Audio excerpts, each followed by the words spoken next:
The clips from trailers, movies, and other YouTube videos are for educational use only. Enjoy our video podcast. Mother's milk!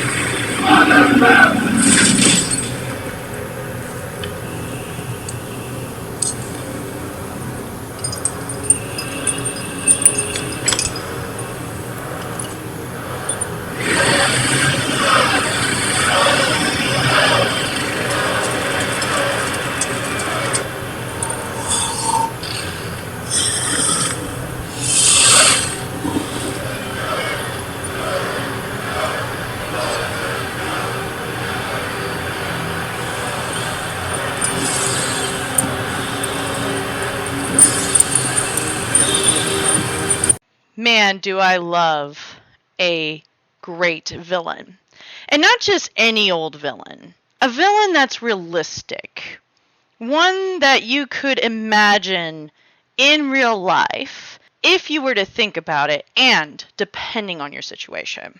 Now you're probably sitting there thinking to yourself, well, hold on, you're a project management education channel. Why are you talking about villains all of a sudden? Well, here's the thing. According to the PMBOK and the resource management chapter, there are various sections that cover leadership and management styles. One of those being charismatic leadership. Now you're probably going, okay, yeah, I think I know the definition of charismatic leadership, but let's just talk about it anyways. Charismatic leadership is a type of leadership that combines charm, interpersonal connection, and persuasiveness to motivate others. Now, charisma, as we have seen, can be used for the forces of good and for the forces of evil. But today's topic, we focus on charismatic villains. Okay? And as you saw at the beginning of our video, we are introducing our charismatic villain, Immortan Joe. Now, you're probably sitting there going, well, how is Immortan Joe a charismatic leader? He's a bad guy. Well, yeah, villains can also be charismatic too. But before we talk about being a charismatic villain, let's introduce him a little bit and give you a background. So according to the Mad Max Wiki, Joe displays many traits typical of cult leaders and dictators. He is a tremendous public speaker, delivering lofty speeches to elicit fealty from his subjects. He regularly demonstrates his control over the Citadel's resources, constantly reaffirming his dominion over the population. He commands a horde of fanatical warriors who worship him and follow him without question, even going so far as to sacrifice their lives for his very whim. In turn, he offers them the promise of eternal life with him in Valhalla. Despite his totalitarian nature, Joe does seem to have an altruistic side. He sincerely believes that he is doing right by society within the Citadel by rationing the water, growing and distributing crops, capturing the quote-unquote blood bags, which are people who are donors, basically, for blood, for the purpose of medical use, and by implementing a breeding program to produce an heir that would carry on the legacy he built. Now, all that sounds great to you, probably, but again, how does that make him a charismatic villain? We're going to look at 3 traits of a charismatic villain. First being, they attract a following of loyal individuals, which was just mentioned in Immortan Joe's background. They also provide false acts of charity, and the final one being the use of others for personal gain. Our first point is attracting a following of loyal individuals. Now again, as mentioned in the definition of a charismatic leader, it's based upon using charm on emotional manipulation, and as such, it can trump any rational assessment and bias of our views. Charismatic leaders influence by charm rather than reason, and when they run out of charm, they tend to revert to force.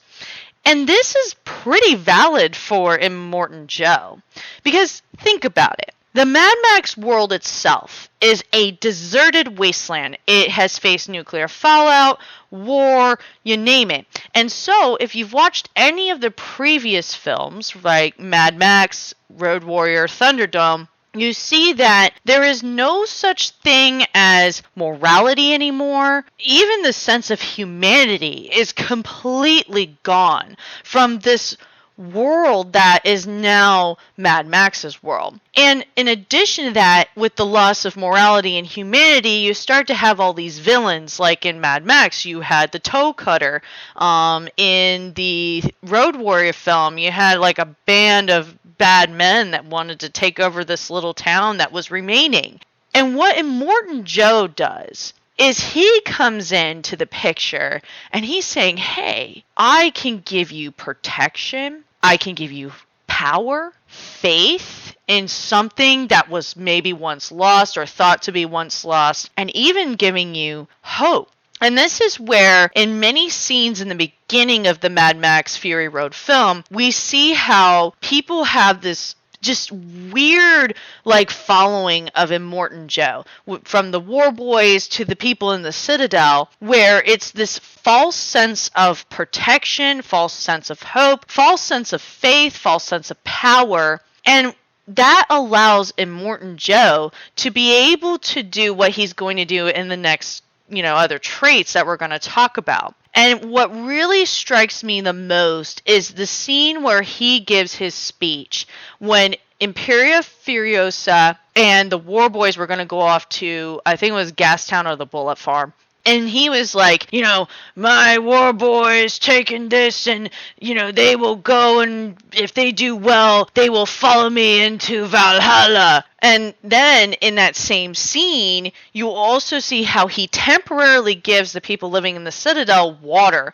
And then he quickly shuts it off. And then he's like, do not rely on water and hunger and all this stuff and live off following me. And people blindly do so. And we've seen that too in history with Adolf Hitler, Stalin, any dictator even now like Putin or even the dictator of North Korea. It's all charismatic emotional manipulation of people, which then leads into the next point of charismatic traits for villains. The second trait of a charismatic villain is the false act of charity that they perform. So now that they've attracted their loyal followers, they've given them the false sense of hope, protection, power, faith, as Immortan Joe has done. Now he provides false acts of charity towards those that follow him, right? And some of this is through the manipulation of the resources. As mentioned previously, he uses the manipulation of rationing water, foods, and other resources to the people of the Citadel. Additionally, providing that false sense of hope and protection for the War Boys is a sort of act of charity in that of itself. So not only did he attract those that became War Boys in a way of being loyal and following him, he also provided them that kind of charity that, hey, I'm giving you these things, so therefore you must do what I tell you to do kind of deal. And this also happens to be the same situation with Imperator Furiosa, although later she kind of turns away from him because she's like, this guy's psycho and there has to be a better life outside of this and having to ration our water and food and everything else. The other piece of this false charity is to Immortan Joe's wives, which there wasn't a whole lot of clips of them. But basically, what he gave them, and there was a scene where he realizes that his wives were potentially had escaped with Imperator Furiosa, he gave them better home, better living situation. Basically, the way that they lived, even though it was in a vault, they had this great conditions, which again is this false act of charity because he's basically saying, I'm going to give you a better quote-unquote lifestyle, but in return, you have to give me babies. Which, of course, is where, if you watch the film, they talk about how they were constantly used for creating babies. Again, their breeding program. Which, of course, with the act of charity, leads into our third point. The final trait of a charismatic villain is the use of others for personal gain. So, villains have attract a following of loyal individuals. They then provide false acts of charity, such as giving them what they need. Again, with Immortan Joe, it's the feeling of protection, of power, and faith, and so forth. And now he uses others for personal gain. Now, charismatic villains are about their own personal wants and needs. After all, they are human beings too. It's just they're human beings no one likes. They are never concerned about the effects they have on others and are not hesitant in using others to get what they want. And when they're done getting what they want from that person, they cast that person aside. And that's what's happened a lot throughout the film when you see a lot of interactions with Immortan Joe. Particularly two examples come to mind. As mentioned before, the wives. So, as I said, he gave the false act of charity by giving them a better lifestyle, home, etc. But then in return, they had to give him babies. And there was one part in the film where they saw that the band was coming for them, which included, of course, Immortan Joe leading the way. And one of the wives thought, well, even though if we come back to him, it's not going to be a big deal and he'll forgive us. And the other wives had to tell her, no, that's not the case. He's going to punish you. He's going to do bad things to you. It doesn't matter. There's a similar thing, too, for the war boys. And one example of that is with Nux. So during the chase scene of Imperator Furiosa in the war wig, and Nux is with Immortan Joe, and he says, hey, give me an opportunity. I will get Imperator Furiosa for you and capture her.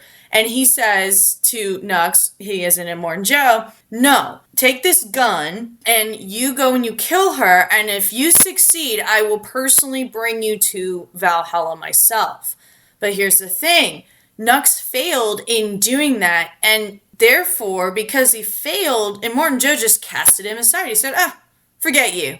I'm going to keep going. I'm going to keep chasing Imperator Furiosa and get my wives, and that's it. I don't care. I don't care that you failed. And you then see a realization cross Nux's face after he had failed. And this is where I kind of give you my final thoughts. As mentioned, when it comes to charisma, we have to be careful, even as good leaders, right? Heroes also have to be mindful that it is very easy for people to become emotionally invested in the charm that is presented to them by a charismatic individual. And what ends up happening is that their bias, their ability to rationalize and understand and see when people do wrong versus right. And so we saw that in history with, like, again, Adolf Hitler. We see this again, too, with Immortan Joe.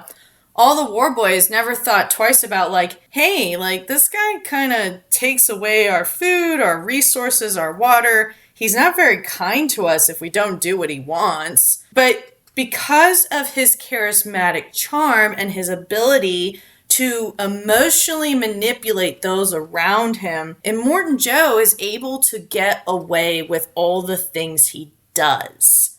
Which is why it makes him a very realistic, charismatic villain. And thus concludes our video podcast for today. I appreciate you all for joining me, and I will see you in the next video.